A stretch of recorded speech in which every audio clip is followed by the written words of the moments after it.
श्रावण माह के प्रत्येक मंगलवार को मां गौरी को समर्पित यह व्रत मंगला गौरी व्रत के नाम से प्रसिद्ध है।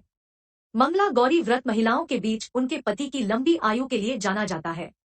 इस व्रत के पुण्य प्रताप से विवाहित स्त्रियों को सुख और सौभाग्य की प्राप्ति होती है। वहीं अविवाहित युवतियों को मनपसंद वर मिलता है। मंगला गौरी व्रत करने से दाम्पत्य जीवन में मधुरता आती है। अगर आप भी मनोवांछित फल पाना चाहते हैं तो मंगला गौरी व्रत के दिन विधि विधान से महादेव संग माता पार्वती की पूजा उपासना करें। सावन महीने के प्रत्येक मंगलवार को मंगला गौरी व्रत रखा जाता है। इस दिन विवाहित और अविवाहित स्त्रियां मंगला गौरी व्रत रख देवों के देव महादेव और माता पार्वती की पूजा उपासना करती है।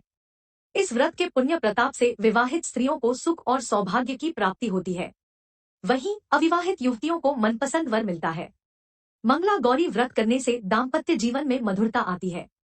अगर आप भी मनोवांछित फल पाना चाहते हैं तो मंगला गौरी व्रत के दिन विधि विधान से महादेव संग माता पार्वती की पूजा उपासना करें। साथ ही पूजा के समय मंगला गौरी व्रत कथा का पाठ अवश्य करें। आइए मंगला गौरी व्रत का पाठ करें। मंगला गौरी पौराणिक व्रत कथा। चीन समय में धर्मपाल नामक एक सेठ रहता था। सेठ धर्मपाल के पास धन संपत्ति की कोई कमी नहीं थी। वह स्वयं सर्वगुण संपन्न था। देवों के देव महादेव का भक्त था। कालांतर में सेठ धर्मपाल की शादी गुणवान वधू से हुई। हालांकि विवाह के बाद कई वर्षों तक संतान की प्राप्ति नहीं हुई। इससे सेठ चिंतित रहने लगा। वह सोचने लगा कि अगर संतान नहीं हुई तो उसके कारोबार का कौन उत्तराधिकारी होगा। एक दिन सेठ धर्मपाल की पत्नी ने संतान के संबंध में किसी प्रकांड पंडित से संपर्क करने की सलाह दी। पत्नी के वचनानुसार सेठ नगर के सबसे प्रसिद्ध पंडित के पास जाकर मिले। उस समय गुरु ने सेठ दंपत्ति को भगवान शिव और माता पार्वती की पूजा उपासना करने की सलाह दी। कालांतर में सेठ धर्मपाल की पत्नी ने विधि विधान से महादेव और माता पार्वती की पूजा उपासना की। सेठ धर्मपाल की पत्नी की कठिन भक्ति से प्रसन्न होकर एक दिन माता पार्वती प्रकट होकर बोली, हे देवी, तुम्हारी भक्ति से मैं अति प्रसन्न हूँ। जो वर मांगना चाहते हो मांगो, तुम्हारी हर मनोकामना अवश्य पूरी होगी। उस समय सेठ धर्मपाल की पत्नी ने संतान प्राप्ति की कामना की। माता पार्वती ने संतान प्राप्ति का वरदान दिया। हालांकि संतान अल्पायु था। एक वर्ष पश्चात धर्मपाल की पत्नी ने पुत्र को जन्म दिया। जब पुत्र का नामकरण किया गया तो उस समय धर्मपाल ने माता पार्वती के वचन से ज्योतिष को अवगत कराया। तब ज्योतिष ने सेठ धर्मपाल को पुत्र की शादी मंगला गौरी व्रत करने वाली कन्या से करने की सलाह दी। ज्योतिष के वचनानुसार सेठ धर्मपाल ने अपने पुत्र की शादी मंगला गौरी व्रत करने वाली कन्या से की। मंगला गौरी के व्रत के आशीर्वाद से उस कन्या का सौभाग्य अखंड हुआ और लंबी आयु वाले वर की प्राप्ति हुई।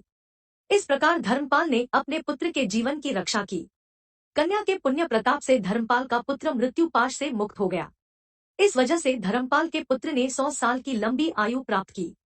इस कारण से सभी नवविवाहित महिलाएं इस पूजा को करती है तथा गौरी व्रत का पालन करती है तथा अपने लिए एक लंबी, सुखी तथा स्थायी वैवाहिक जीवन की कामना करती है।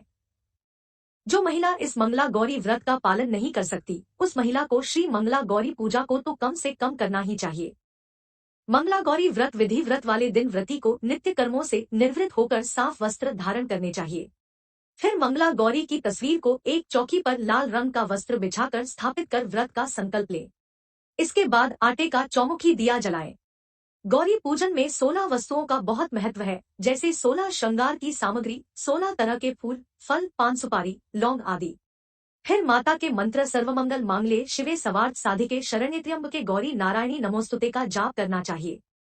व्रत का महत्व माता गौरी व्रत से प्रसन्न होकर कुंवारी कन्याओं के विवाह में आ रही बाधाओं को दूर करती है। वैवाहिक जीवन में खुशहाली, पुत्र प्राप्ति, पति बटा पुत्र की लंबी आयु व अन्य सुखों से परिपूर्ण करती है।